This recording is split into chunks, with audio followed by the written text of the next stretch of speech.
Coming in at number 10, we have Jay-Z. Can you become the king of the rap game without selling your soul to the devil? Well, probably, but people still think that Jay-Z must have made some sort of deal with the devil in order to make it to the top. There's a lot of hints of satanic symbols in his music videos, and people think that he is in the Illuminati. And this could be real. Maybe him and Beyonce are in a league of evil rich people who want to make the world fall apart so they can control it. But in order to think that Jay-Z is in the Illuminati and sold his soul to the devil, you have to believe in the Illuminati and you have to believe in the devil. And if you don't believe in either of those, Jay-Z is just a very successful guy. That's it. Coming in number 9, we have Johann George Faust. Now this one's a little bit of a weird one because it's hard to tell if a dude from the 16th century sold his soul to the devil because he actually put a pentagram on the ground, threw some goat's blood on it and did a little dance and sung a little song and then shook hands with the devil, or was it because he was just an astronomer and back then people thought that meant you worked with the devil. But this dude apparently worked with the devil to get his fame. The devil offered him 16 years at the top of the world of science. When his time came, the devil arrived and he renegotiated. He was able to squeeze out another 8 years out of the devil, and at the end of the 8 years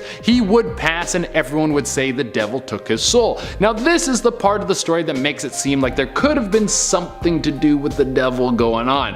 When he died, apparently there was an explosion of fire and all that was found was bits and pieces of his body. Now this could have been an experiment gone wrong that took place in Faust's home, but I don't know what kind of explosives an astronomer would be messing around with. People think that this explosion could have been the devil popping in and ripping his soul right from his body. Maybe he shouldn't have made this deal. Who knows? Coming in number 8, we have Tom Hanks. No way. Not Tom Hanks. There's no way that one of the nicest dudes in the world could have sold his soul to the devil. Well, let's look at the evidence first. He has not only been very successful in Hollywood, but he has also won many Oscars. That is supposed to be a sign that you're part of the Illuminati. He has a really rude son, and that might be because God has cursed him for worshiping the devil. I mean, that is probably just what happens when a kid grows up rich and his parents are too nice to put him in his place, but it also could be the work of God laying down his wrath. But even all of that doesn't mean he sold his soul to the devil so he could be rich through the Illuminati forever. But then people who love to dive deep into conspiracy theories say that Tom Hanks got coronavirus. So that means that he is a pawn in the Illuminati plan. He faked getting sick so that people would believe in the virus and they could continue to take over the world. Whoa! I love these sold your soul stories because they just get crazier and crazier. Coming at number 7, we have Urbain Grandier. It would seem that the devil's reaches far because he has even made a pact with a dude who was the Pope.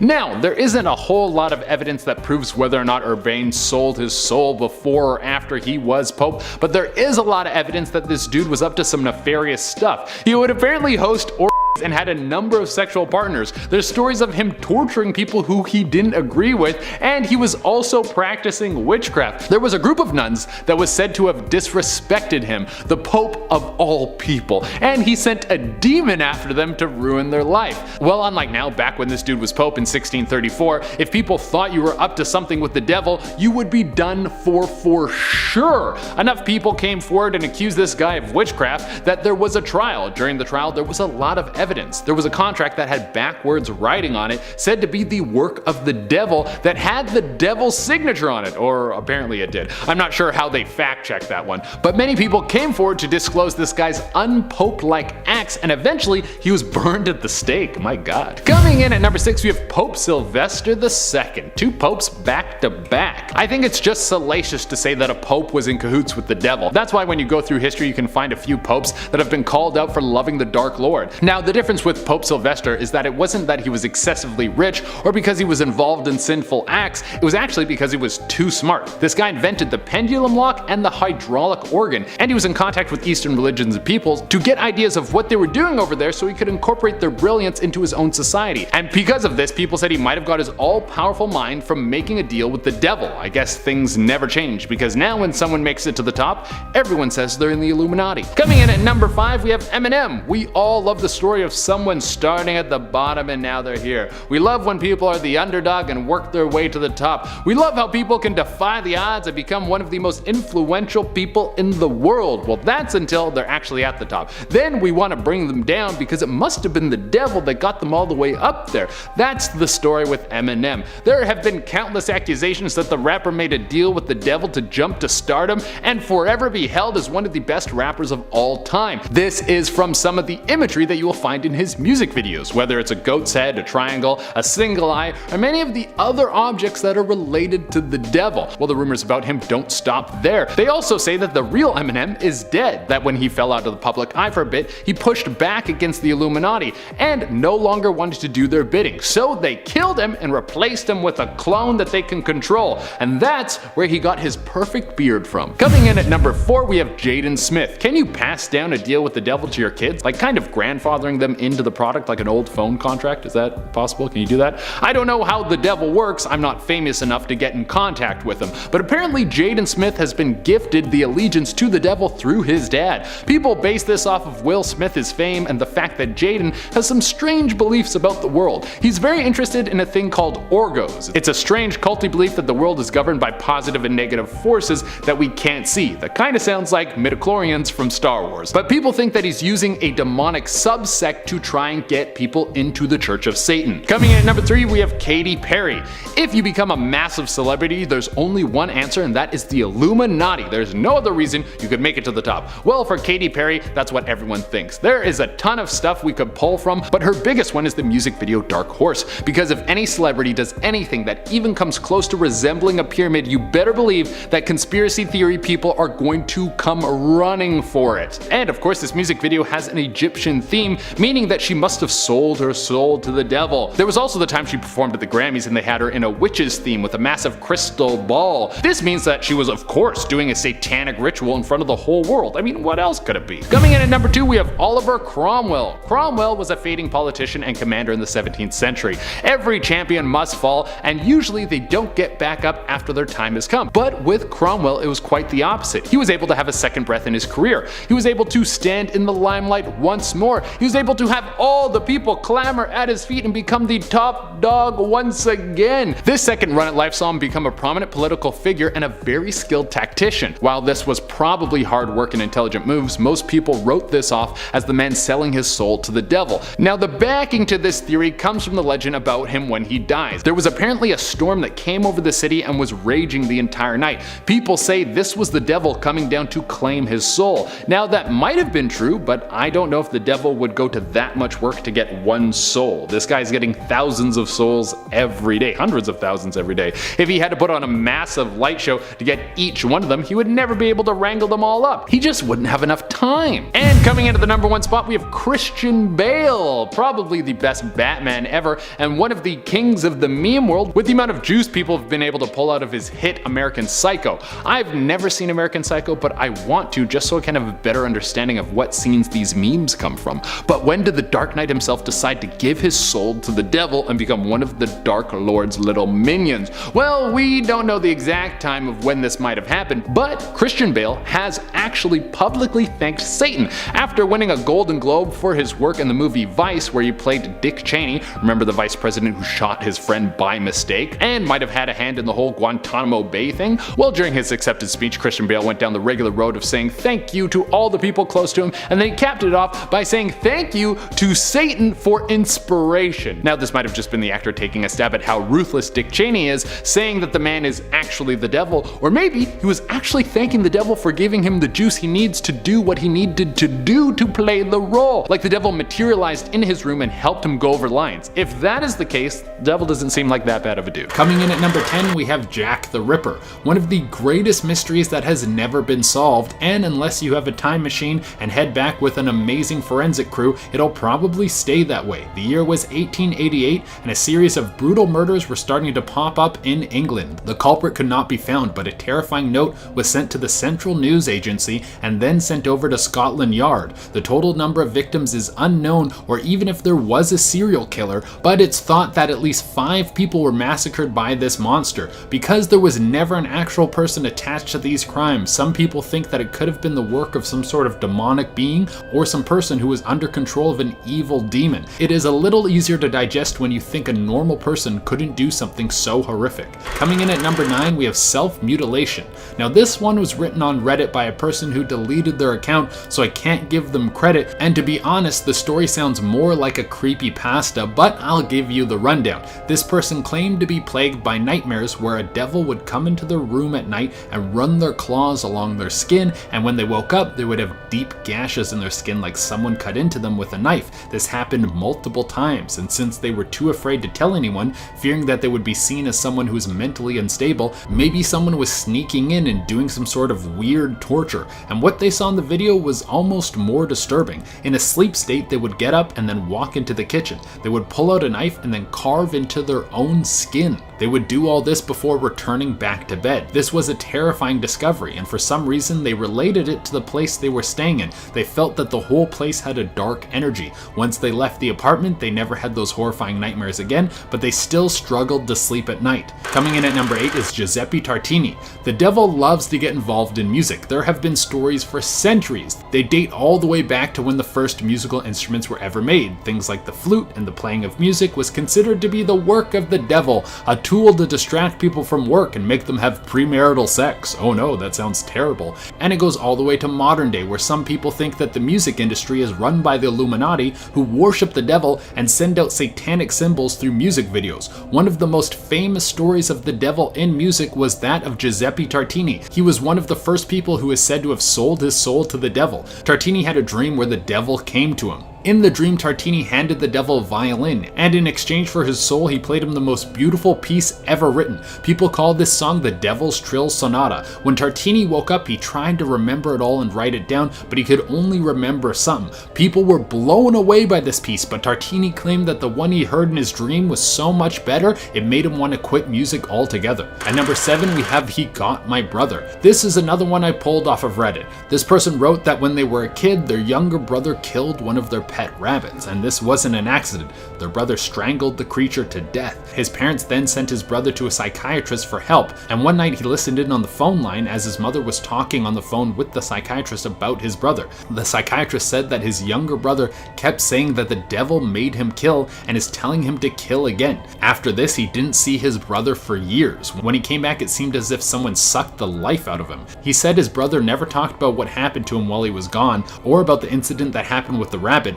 but they would never leave him alone with animals or children. Coming in at number 6 is Robert Johnson, one of the most famous sold my soul to the devil stories. Robert Johnson was one of the best blues players of all time, but when he started playing guitar, people said he was so bad it would make people angry. He left his hometown one summer, and when he came back, he was the best guitarist ever. People said he gave up his soul many years ago at a crossroad. Keith Richards said he was so good at playing guitar, the first time he heard him play, he thought it was 2 people playing the guitar. Coming in at number 5, we have The Possessed Girl. An American priest told a story of an exorcism he had to perform on a girl. The story starts with the girl just having a bad case of anxiety, but eventually progressed into her losing control of herself. She would contort her body to the point where she would injure herself and even pull out her own hair. The priest came to the home to perform an exorcism on the girl, and soon after she returned to normal. Maybe this was a case of momentary psychosis, or the girl could have really been possessed by a demon. Coming in at number 4, we have Charles Manson. The Manson murders are some of the most famous and high-profile murders in American history. They shook the world, and people still talk about them to this day. The crazy part is that Charles Manson didn't kill anyone. He sent out people from his cult to do his dirty work. For some reason, it seemed as if Charles Manson had some sort of hypnotic power over people who followed him. Some people think that he was able to tap into the power of the devil himself, and through this energy, he could command those who had corrupted souls. People were so afraid of his ability to corrupt people that he wasn't even able to speak at his own trial. Coming in at number 3, we have the Matamoros human sacrifice cult. This was a drug smuggling gang in the 80s that thought they could summon the power of the devil to protect them from being found by the police. People started looking into them in 1989 when a student from Texas went missing while driving down into Mexico for spring break. The investigation revealed something horrific. A cauldron was found with a human brain floating in it, as well as other body parts from other people and animals. As the police investigated further, they found a burial site that had the remains of the student, as well as dozens of other people who had been mutilated in horrible ways. Eventually, they tracked down the leader of this cultish gang, but before he could be caught, he had one of his henchmen execute him so he would not go to prison. Coming in at number 2, we have You'll Never Catch Me.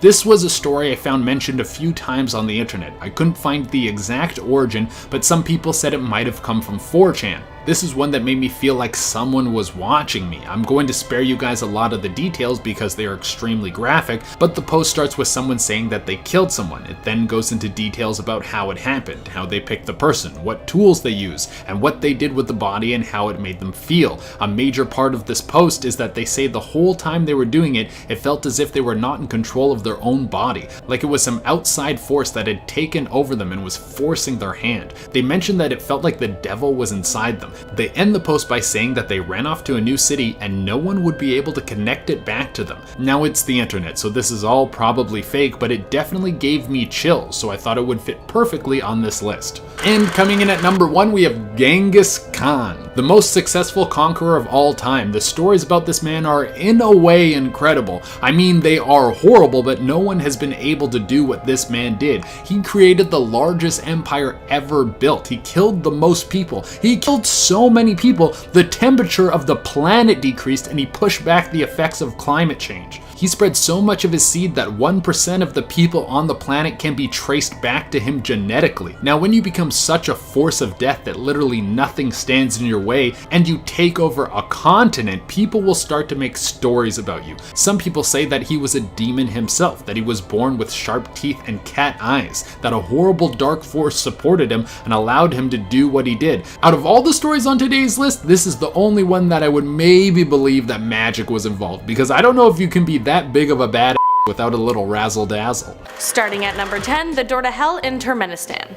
In Turkmenistan, the Karakum Desert, there is a crater that just won't stop burning.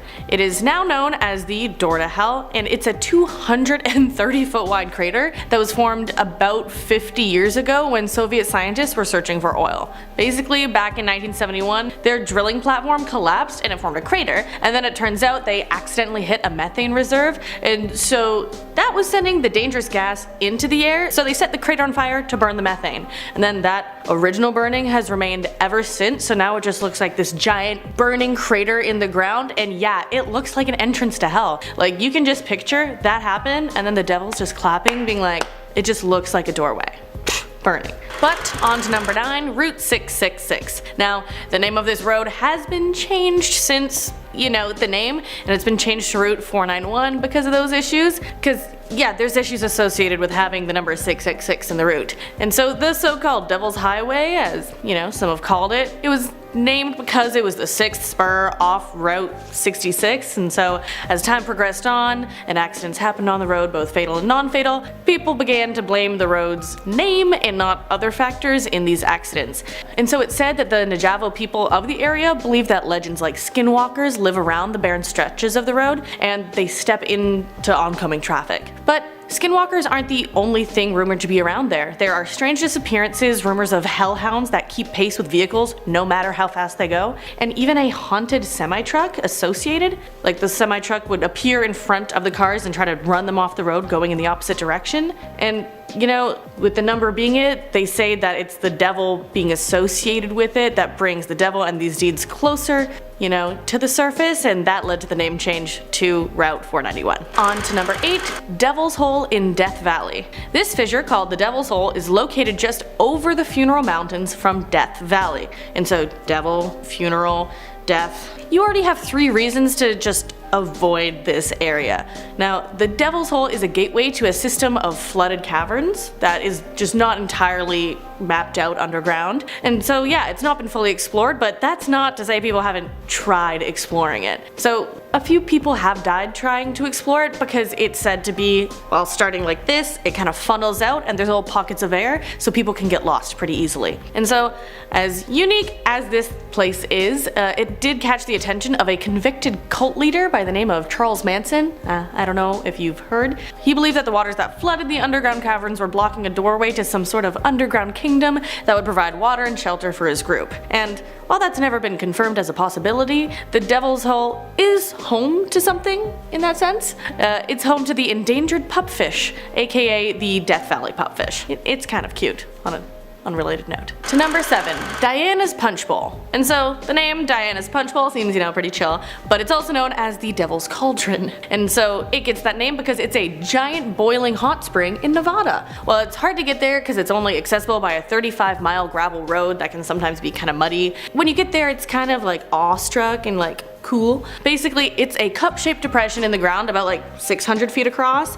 and it has a steaming bright blue pond of hot water. And so I'm guessing the devil in this name comes from just how hot the hot water in the hot spring is. Hot, hot, hot.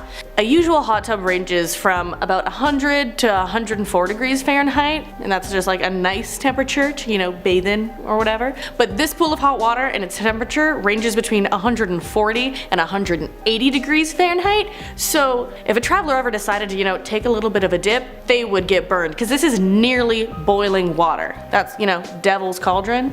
I wasn't able to find why it's called Diana's Punch Bowl, but maybe Diana makes a really good punch, or she makes a really bad punch, and that's why they wanted to associate it with Diana. But yeah. So this next one is what happens if you mix the name Devil's Cauldron and Diana's Punch Bowl together. At number 6 is the Devil's Punch Bowl. So in Aspen, the Roaring Fork River pours into a natural rock bowl, and the effect is a bubbling cauldron, and it tends to attract the likes of cliff divers. The one thing is, you kind of have to be warned if you're thinking of going cliff diving here, because whenever the devil is in the name of something, you can tell there should be a warning there, and it's not for no good reason. So quite a few divers have unfortunately met their end in this area because of the pull of the river, and people kind of underestimate it. The most recent instance of this was back in 2014, and the water moves quickly and a person can get caught in the pull and, stuck with their head underwater, and that is what happened in this instance. In this case, in 2014, a man did save his wife from drowning, but only to be pulled back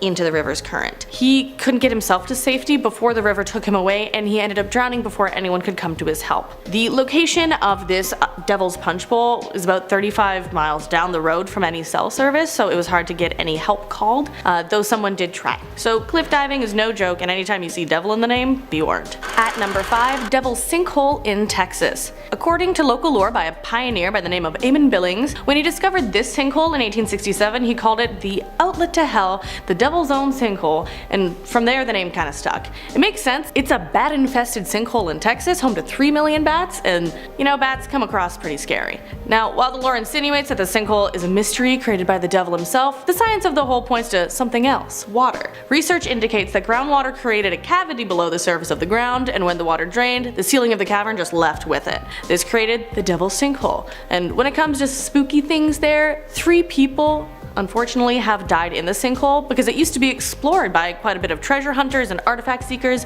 before it was closed for the safety of the people and the conservation efforts of the bats that live there. At number 4, the Devil's Kitchen. Now this is touted as the creepiest corner of the New York State, the Devil's Kitchen, and it has more than just hiking, cycling, and ice climbing. It has an abandoned hotel, ghost stories, and unexplained lights on the trail too. But first, let's talk about the name. Why kitchen? I want to know. Now, the devil in the name comes from the unfortunate amount of hiking accidents and deaths, and the kitchen part of the name is a little bit different in its origination. Stories say that people thought the boulders at the bottom of the gorge were the kitchenware of the devil, possibly because there were cauldron-like pools of water at the base of these boulders. But let's talk about what you want to hear. What are these ghostly lights? Well, stories say that some miners passed away in the nearby mine, and the lights are from the ghosts swinging their lanterns from side to side. So when passersby see this, they think it might be someone else, but it's just a mysterious light with no person around. But let's move on to number 3, the GOMANTONG caves in Sabah, Malaysia. Now, while the devil isn't in the name of this place, it's known to be a part of the experience. Sure, there's beauty in the limestone walls being over 300 feet tall in some places, but there are many creatures you may not be a fan of that call this place home. So there's crabs, so,